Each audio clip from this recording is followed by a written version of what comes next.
Someone likes me. So yeah, how did I follow this? I thought he'd go first, to let me thoda sa, give me some space. But yeah, great job, yeah. So I'm Amir Sharif, and I'm a surgeon. Do I look like a surgeon? Little bit. Yeah.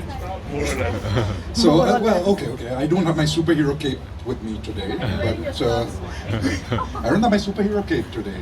But that's because my wife didn't get it ironed. Right? So it just goes to show that even superheroes like us, we've got our vulnerabilities. So I've been very privileged.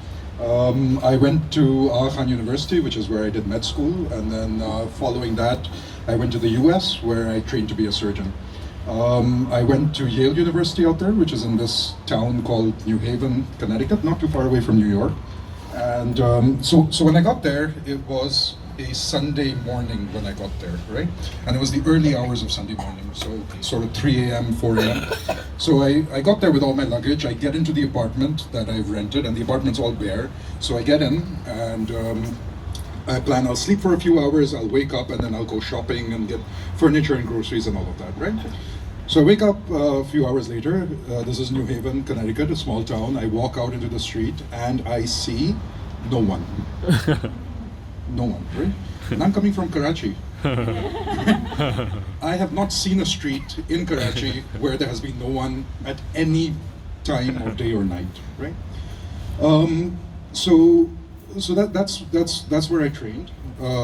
Surgical training was, how should I put it? It was amazing, right? Yeah? No, not really, right? So it's like being on a different planet, right? Not connected with reality at all. I mean, he knows. We're training him right now. We're trying to.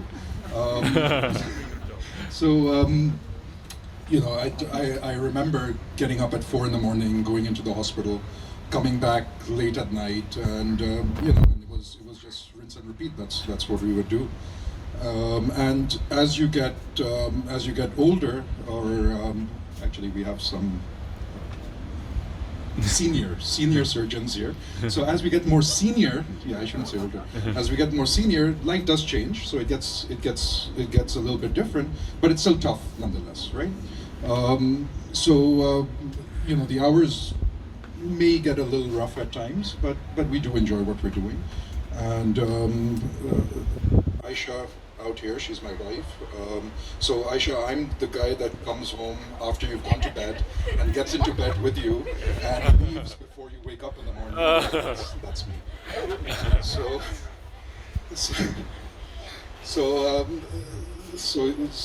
But it's great doing what you love to do, right? Which is probably true for everyone out here. Before I do go on, I would like to make a formal introduction to a couple of people out here. One of whom is Aisha. Yeah, so that's me, the guy that just shows up and does not show up. Right? And Yahya and Isa out here. So you guys, you may know me. I am your father.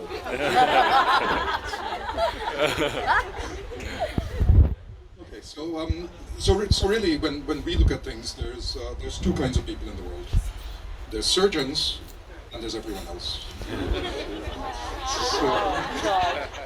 Which is true, right? I mean, there's surgeons and there's everyone else, right? And who's seen Grey's Anatomy? Yeah. So that's a depiction of surgical training, which is entirely true. Entirely true. I mean, that is exactly how surgical training is, right, Emma? That's exactly how it is, right? So we've got all these Dr. McDreamies kind of roaming around, right? But I mean, it's more like Dr. McGrumpies everywhere, right? So that's there. And I trained in New Haven, as I said, which is a small town, and the thing about New Haven is it's a university town. So there's Yale University, and the town around it, which is really cute and small and artsy, and you can go out and walk the streets and everything. And there's a little town, and it's surrounded by this huge ghetto. Right? That's not where anyone wants to go, anytime, day or night. So anyway, when I was brand new in New Haven, I needed to get to New York, and I said I'd take the train, and I'd walk to the train station. So I did that once. Walked to the train station, never did that again, right? You don't want to be walking in the ghetto in New Haven. But it was great for surgical training because every night we'd get people getting shot and stabbed and, what have you, and we'd be the ones taking care of them. And you'd be there in the emergency room at 3 in the morning. You'd get these people coming in, as I said, shot and stabbed and everything. And it would be so, it's serious, but it's also funny at the same time. So these big, huge guys coming in, going, Doc, I was going to church. It's 3 in the morning, right? Who goes to church? I'm just walking to church, and these guys come up and pop a cap in my ass, right? I mean, so yeah, that's how we train, and we had to get to the driving license bureau once, and as always, I was running late, so I rushed out of the hospital. I was in my scrubs, rushed out, picked Aisha on the way, and we got to the driving license bureau, and we did our whatever we had to do, and we get out, and we're in the parking lot, big parking lot, and I'm, getting the car, getting my keys out, opening the door, and I hear, from far away, hey Doc, hey Doc. And I look, and there's this huge, African-American guy, right? He's got his arm in a sling, and he's yelling, and that's when you really try to get the car door open, right? You don't want to be in that parking lot. So, and at that point, gari ni kundri, and you're trying, and then by that time he's kind of made it close to me, and he's like, hey Doc, you fix my arm, right? And then he gives me a hug. So yeah, it's tough, but there's also some rewards. But they're far away, but there's some rewards out there as well. So after I finished training, we moved back to Pakistan, which was a kind of a big decision in its own right. And to this day, shouldn't say, but to this day, I get asked by people, why'd you move back, right? And I have my answers depending on who I'm talking to, and as you're answering, you know what they're thinking, right? They're thinking, this guy probably got sued, he probably got struck off, bhag ke Pakistan wapas aa gaya. But the rewards of working in Pakistan are different. You're working with people that you're one of. You're really kind of, it may sound a little bit idealistic, but you are giving back to the society that made you who you are. So I probably don't have very many regrets in coming back. But it is different working in Pakistan compared to the US. Not the actual practice of medicine, because that's the same. You have the disease, you treat the disease, and the operations are the same as well. Well, actually, we don't do operations, we do surgeries, right? Operations are done by the army. So we do surgeries, and the surgeries are the same. But one of the big differences between working in the US and working in Pakistan is our loving social environment, right? So in the US, you'd be dealing with a patient, and that was probably it. Here, when you're talking to a patient about his disease, so you've got to talk to him, you've got to talk to his father, his mother, his son, his daughter, his chacha, his mama, his, khalazad, bhai, susad. And everyone really wants to know, because they really love who you're taking care of. So yeah, it's a typical sort of, we take care of sick people, and some people, their diseases are bad. We can't save everyone, and those conversations are sometimes very difficult to have. But a typical sort of conversation would be, something along the lines of, your mother is really sick, and she's in the ICU. She's on the ventilator. Unfortunately, she had a heart attack last night. Her kidneys aren't working. Her livers aren't working, and I really think she may not survive. Doctor साहब कोई खतरे की बात तो नहीं है. So I still have not understood that, and I don't know what that means, right? So yeah, my main area of of specialization is weight loss surgery, which is what I did extra training for. And you think, what do you need a weight loss surgeon in Pakistan for, right? But you'd be surprised. So obesity rates in Karachi are comparable to those in the US. So in the US, it's about 30 to 34%. Karachi, urban area, approaching 30%. So we're talking about similar numbers across the thing.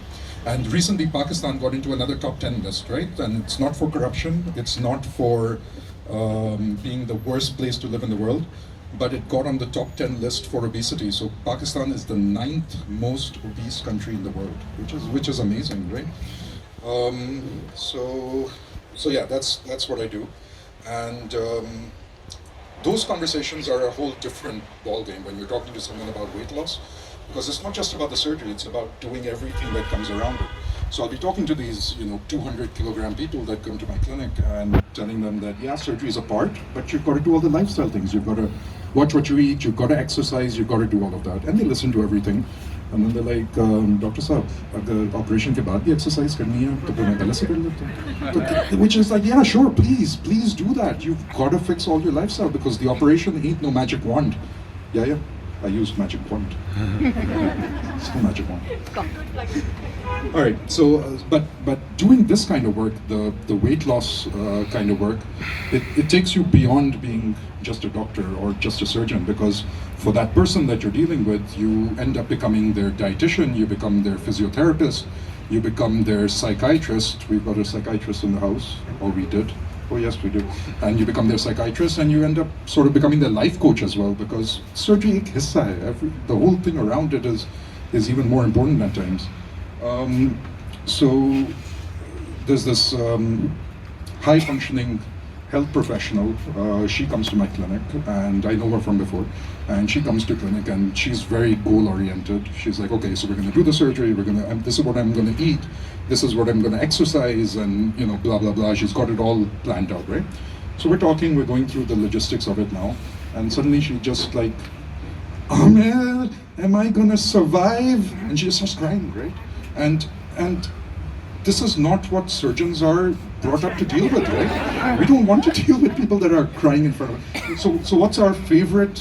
This is going to sound a little bit callous for the non-surgeon, but what's our favorite patient? It's the one who's under general anesthesia and asleep, right? That's our favorite patient. So yeah, these are things that we end up having to do as well. The title of the talk was hashtag I look like a surgeon. Has anyone come across that before? Madam must have, yeah. So hashtag I look like a surgeon came about as a movement for to address gender discrimination in surgery, which exists. So there's plenty of fantastic surgeons out there, and we've got Dr. Sadaf here, who's one of them. And women in surgery just don't get the respect that they deserve, right? And Twitter is full of this kind of stuff. So you'll have a female surgeon who's amazing, writing about how she spent time counseling a patient, and at the end the patient is like, so when's the doctor going to come and see me, right? I mean, that's just amazing, and that's got to change, right? Aisha loves quoting what one of my co-residents told her back when we were in the US, which was, and my co-resident was a woman, and she was a mother of 2, and she was doing surgical residency, and she was like, being a mother is tougher than being a surgical resident, right? And I think, and I'm going to speak for the male surgeons out here, that without the women in our lives, we probably will not be able to do what we end up doing every day, and that's for Mrs. Chawla and Mrs. Sharif. Shahzad didn't bring his wife today, so we're all upset. Right? She's All right, busy and mothering, that's why. Yeah, true. She's with the kids. She's with the kids. He left her with the kids. Yeah, good job. All right. All right. So that's me.